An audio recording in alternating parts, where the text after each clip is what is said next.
बच्चों यहाँ पे अब पॉइंट डिस्कस कर रहे हैं सेलिंग प्रोसेस के अंदर हीट लॉस कितना होता है। तो heat loss before selling potential energy total कितनी थी जो स्टोर हो रखी थी, हाफ C1 V1 स्क्वायर इसकी plus half C2 V2 square इसकी, दोनों का हमने सम कर दिया। तो इनिशियल एनर्जी फाइनली जब सेलिंग हो चुकी है, इन दोनों का final potential common potential VCM हो चुका है। कई बार इसको VC से भी रिप्रेजेंट करते हैं बच्चों, कॉमन पोटेंशियल को VCM भी करते हैं, ठीक है ना। हाँ जी, यहाँ पे ध्यान देने वाली बात ये है फाइनल पोटेंशियल एनर्जी अब पूरे सिस्टम की क्या होगी, 1/2 C1 VCM स्क्वायर इसकी after selling after conduction 1/2 C2 VCM square. अब लॉस कितना हुआ एनर्जी का, वह लॉस जो भी होगा एनर्जी का वह हीट एनर्जी की फॉर्म में लॉस होगा, ठीक है ना। तो लॉस हमेशा इनिशियल माइनस फाइनल होता है और चेंज हमेशा फाइनल माइनस इनिशियल होता है। तो यहाँ पर लॉस कैलकुलेट करने तो initial minus final value, initial final value की हमने वैल्यू पुट कर दिया। बच्चों यहाँ VCM स्क्वायर की वैल्यू पुट करके सोल्व करने से फाइनल रिजल्ट आएगा जो कि आपको ध्यान रखना होगा, half C1 C2 upon C1 plus C2 और ब्रैकेट के अंदर V1 माइनस V2 का होल स्क्वायर, ठीक है ना। ये एनर्जी है जिसका लॉस होगा in the form of heat, ठीक है। आपको इसे याद रखना है। ध्यान देने वाली बात यहाँ पर ये है, अगर V2 के पहले हमें नेगेटिव साइन लेना है, कब लेना है, जब unlike plates are connected. When unlike plates are connected तो V2 के पहले नेगेटिव साइन को लेना, तो माइनस और माइनस क्या हो जाएगा, इस स्टेप पे प्लस हो जाएगा, ठीक है। तो यहाँ पे ध्यान रखना, take negative sign before V2 when unlike plates are connected, ठीक है। अगर प्रॉब्लम में ऐसा दिया जाए तो ये कर देना, ठीक है ना बच्चों। तो हीट लॉस का फॉर्मूला ध्यान में रखना है, नोट कर लीजिए।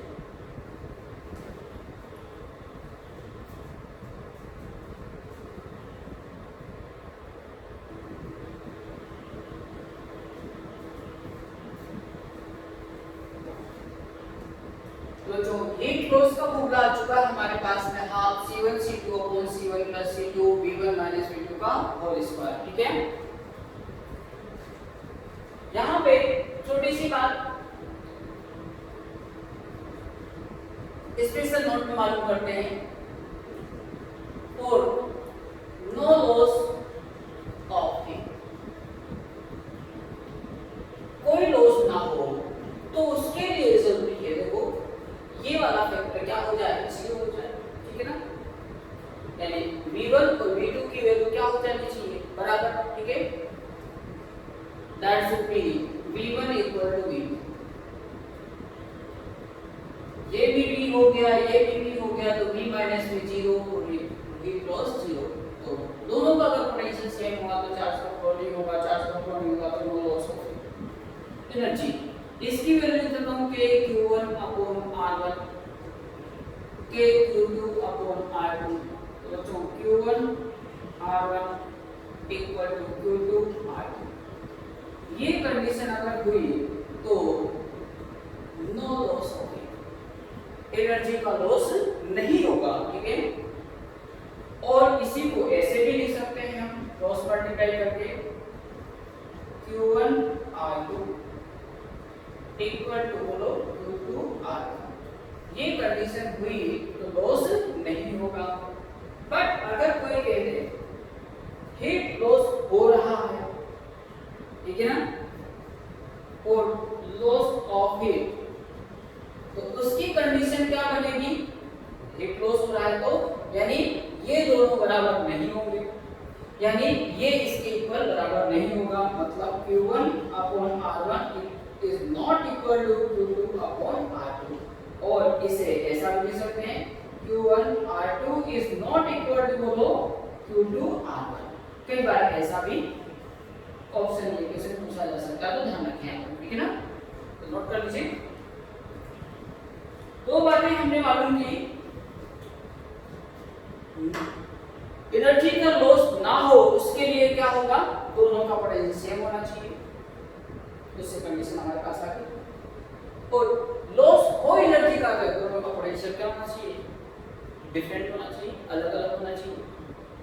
तो अलग अलग होगा तो नॉट इक्वल टू कैपेसिटी।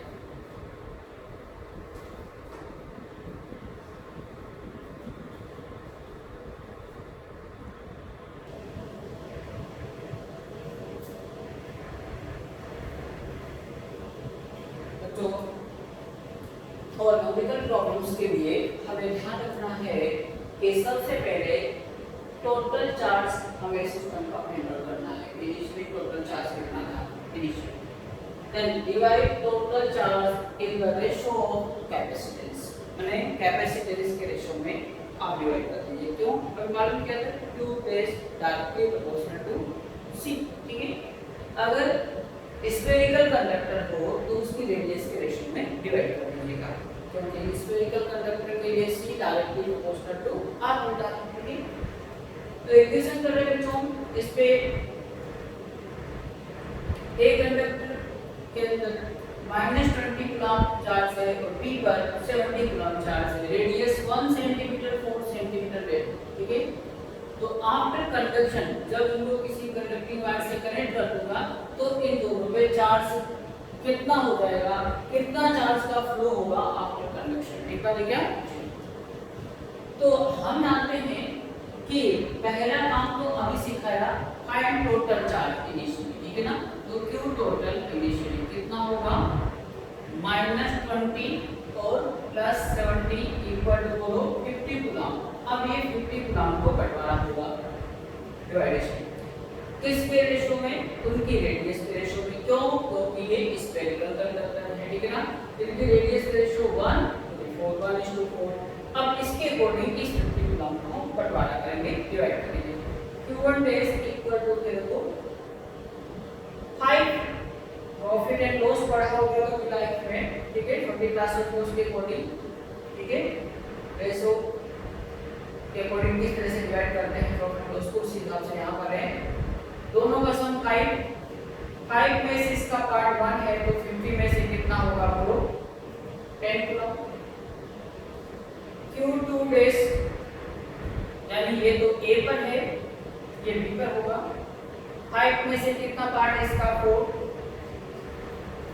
तो 50 में से कितना होगा 40 कूलम्ब, या ऐसे भी कर सकते थे 50 - 10 40, ठीक है ना। टोटल ये है A पर 10 है तो रिमेनिंग किस पे आ जाएगा, B पर। तो बच्चों अब देखिए बड़े ध्यान से, अब चार्ज की वैल्यू ये रह गई पे आफ्टर शेयरिंग आफ्टर कंडक्शन, ठीक है ना। तो जो पहले कितना था इस पे 70, अब कितना है 40। इसका मतलब 30 कूलम्ब चार्ज B का कहां चला गया, A पर चला गया। तो हम कह सकते हैं 30 कूलम्ब चार्ज ट्रांसफर हो गया, कहां से बोलो, किधर से किधर से, B to A ट्रांसफर हो गया, ठीक है बच्चों। तो इस तरह से कोई सा भी ऑप्शन दिया जाए, कैसा भी क्वेश्चन पूछा जाए तो आप आराम से कर लीजिएगा, प्लीज नोट।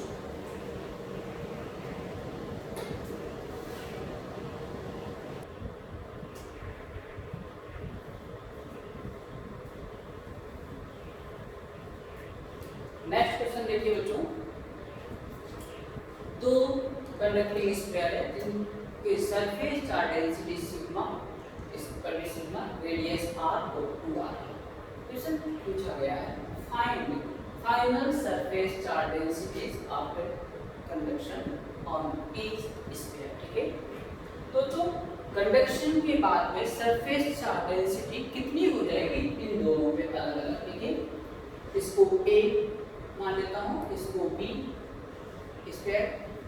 तो हम बहुत अच्छे से जानते हैं, छोटी सी बात बता दूं मैं, surface charge density sigma equal to Q/A होता है, चार्ज पर यूनिट एरिया, ठीक है।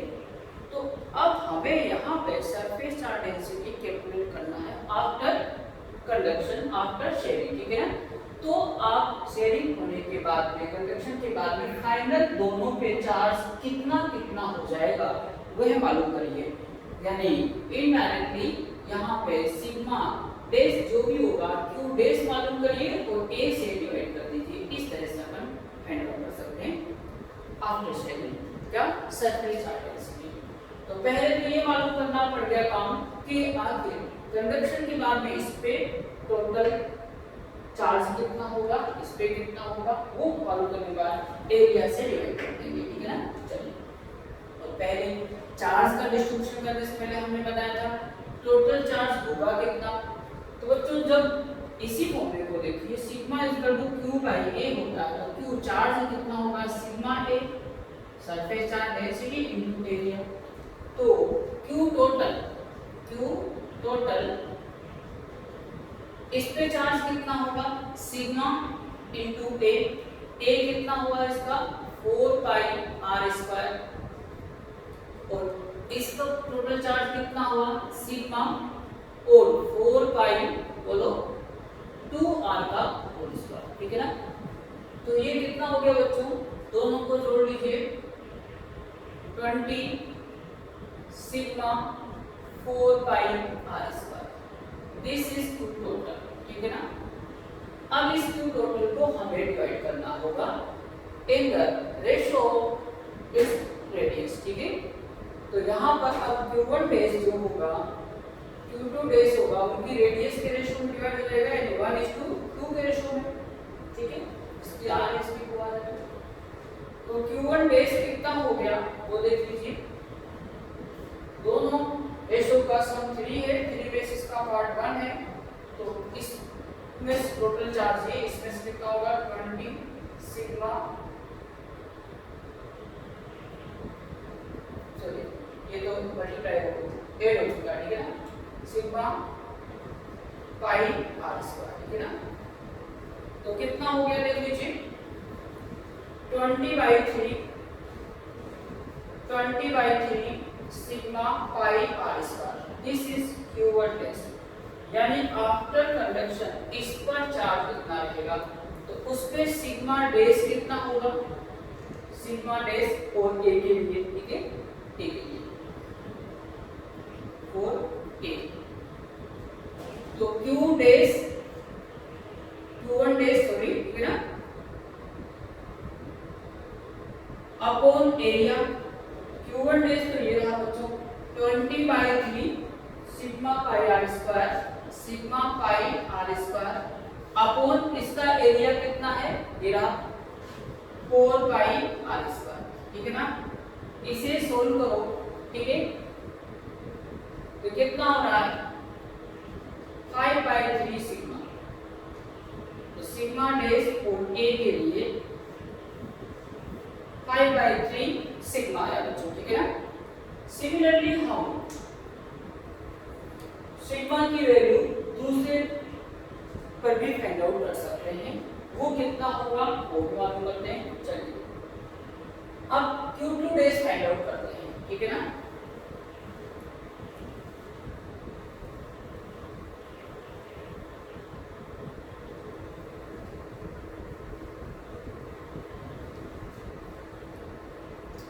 नाउ q2 डैश कितना होगा देख लीजिए यहाँ से टोटल 3 इसका पार्ट 2 है तो टोटल कितना है ये 20 सिग्मा पाई आर स्क्वायर तो ये कितना हो गया बोलो बच्चों 40/3 सिग्मा पाई आर स्क्वायर। ठीक है। ये q2 डैश हो गया। क्या होगा बच्चों q2 डैश। तो अब इसके बाद में देखो सिग्मा डैश मतलब 4b के लिए तो q2 डैश अपॉन उसका एरिया q2 डैश ये रहा बच्चों 40/3 sigma pi r square upon इसका एरिया पूरे का तो 4 पाई 2 आर रेडियस 2 आर है इसकी 2 आर का होल स्क्वायर। इसे सोल्व करो कितना आ रहा है देखिए जल्दी से। ठीक है।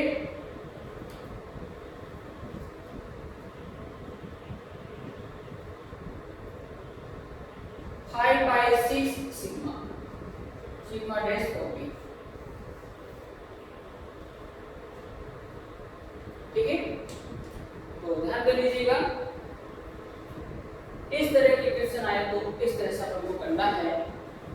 Note down.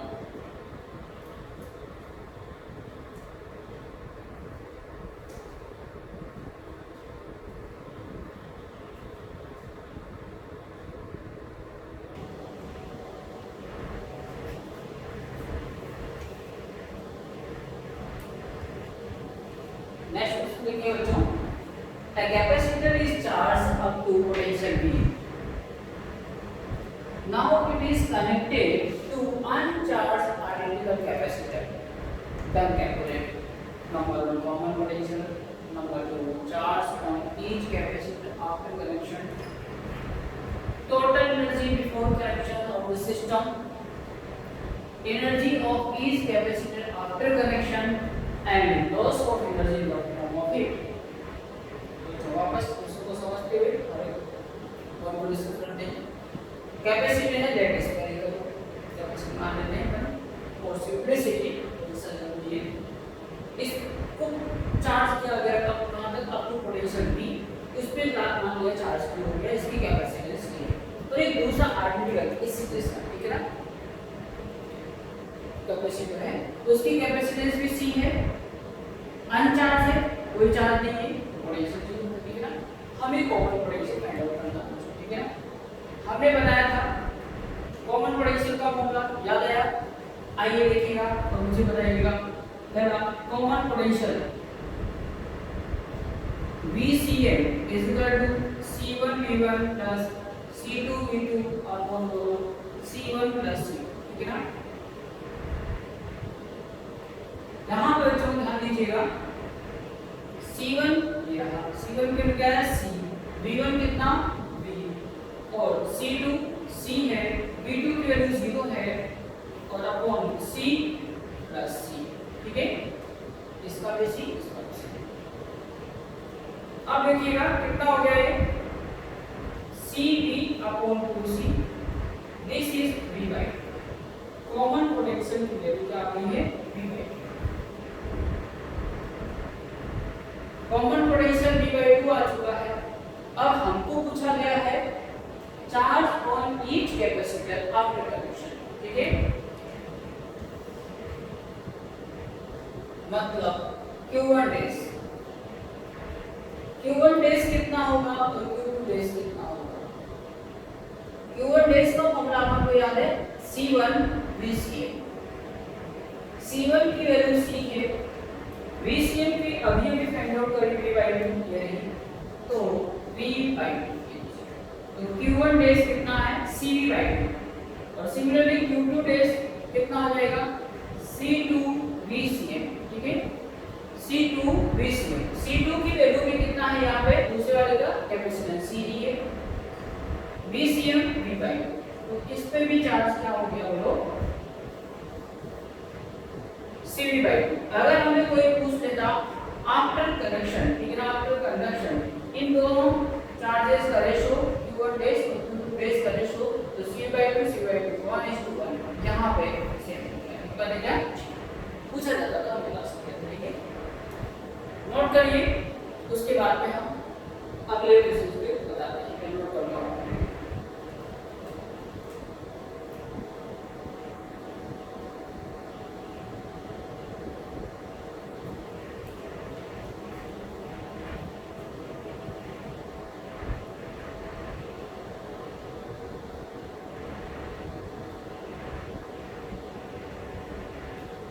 Now, बच्चों अब आ रहा total energy before correction of the system.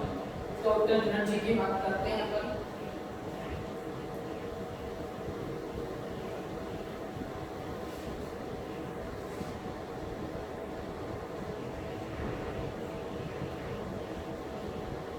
पहले तो हम बिफोर कनेक्शन के पहले इसका इक्वेशन कितना U1 कितना होगा इसका 1/2C V स्क्वायर, U2 कितना होगा 1/2C 0 का स्क्वायर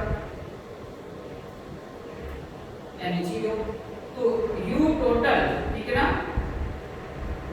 कितना हो गया बच्चों, दोनों का सम कर दीजिए U1 plus U2 equal to कितना half C V square plus 0 यानी half C V square U total. इसको हम U लेट कह देते हैं, ठीक है ना। इसको क्या बोल देते हैं, U हाफ CV स्क्वायर को, ठीक है ना।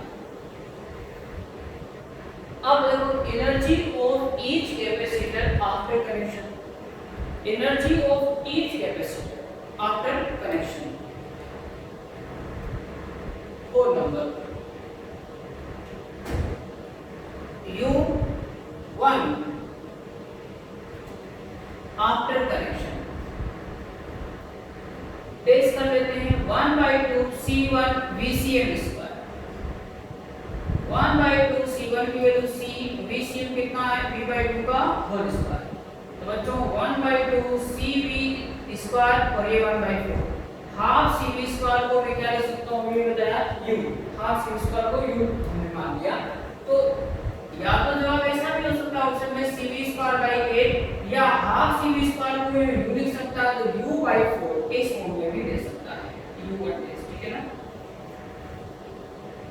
और जितना ये है पहले में ईच का पूछा है ना, energy of each capacitor after connection, दूसरे की भी बात कर लीजिए। अब दूसरे की बात करेंगे, सोचो क्या आएगा, जल्दी सोचिए।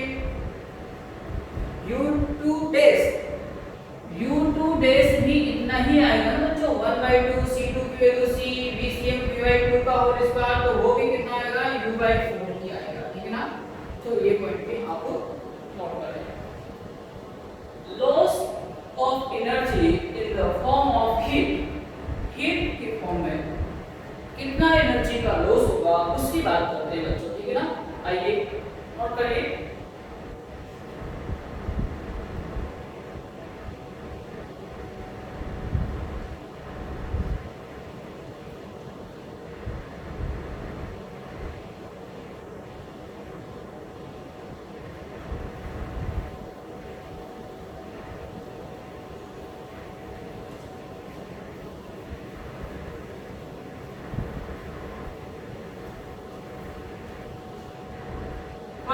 बच्चों लॉस ऑफ एनर्जी की बात करते हैं हम, तो फॉर्मूला आपको आना चाहिए 1/2 C1 C2 upon C1 plus C2 V1 minus V2 का होल स्क्वायर, ठीक है ना।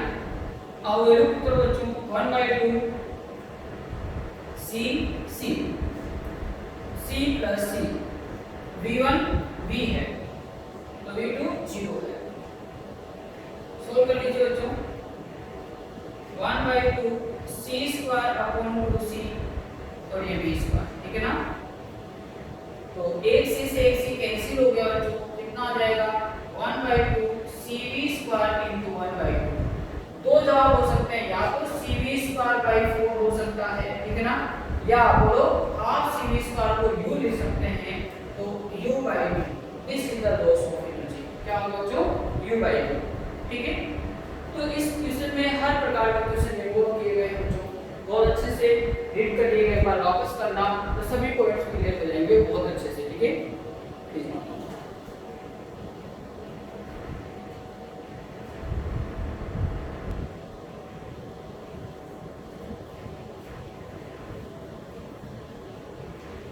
नेक्स्ट क्वेश्चन देखिए बच्चों, to spheres of radius R1 R2 having equal charges are joined together with conducting wire and V is the common potential, बाद में उनका दोनों का पोटेंशियल सेम हो जाता है। Find charge of each sphere initially, तो स्टार्टिंग में चार्ज इन पे कितना था, ठीक है। तो स्टार्टिंग में चार्ज हम इस पे भी Q इस पे भी Q कंसीडर कर लेते हैं, जैसे प्रॉब्लम गिवन है। अब इनकी रेडियस R1 इसकी R2, इनको किसी कंडक्टिंग वायर से जोड़ दिया, कनेक्ट कर दिया और फाइनली कॉमन पोटेंशियल हो गया है V।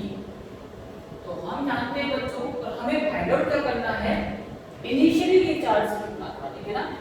तो common potential VCM is equal to, अपन जानते थे ना, total charge initial upon total capacitance, ठीक है ना, Q1।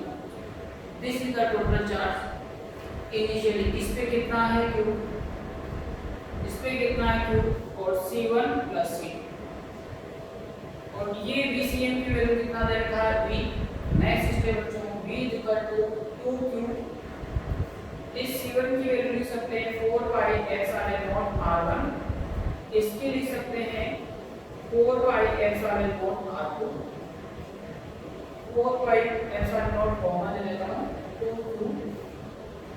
4 पाई एप्सिलॉन कॉमन ले लिया, r1 प्लस r2 फिर ठीक है बच्चों। अब यहाँ से q कैलकुलेट कर लीजिए, वही अपना आंसर है। अब डिपेंड करेगा ऑप्शन पे कि k की फॉर्म में दे रखा है कि एप्सिलॉन नॉट की फॉर्म में, तो वो आप देख लीजिएगा, उसके रिगार्डिंग आप सॉल्व कर लीजिएगा। 1 अपॉन इस 4 पाई एप्सिलॉन नॉट को हम k लिख सकते हैं, तो v equal to 2k3 upon बोलिए r1 plus r2, so q will be v r1 plus r2 upon 2k।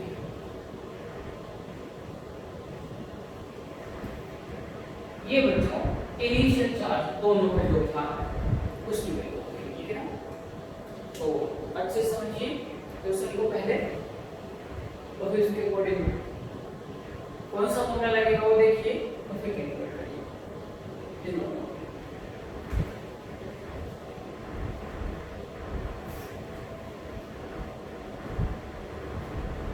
तो बच्चों आप इस प्रकार से ये आर्टिकल अपना 2 कंप्लीट होता है, और एक बार वापस बहुत अच्छे से सभी क्वेश्चंस को करिए, और जितने भी एक्सरसाइज में दे रखे हैं क्वेश्चंस आप कर सकते हो अच्छे से, ठीक है। सभी क्वेश्चंस लगभग हो जाएंगे, चिंता ना करिए। पोज करके आराम से बड़ी चीजों को समझिए। Okay, thank you.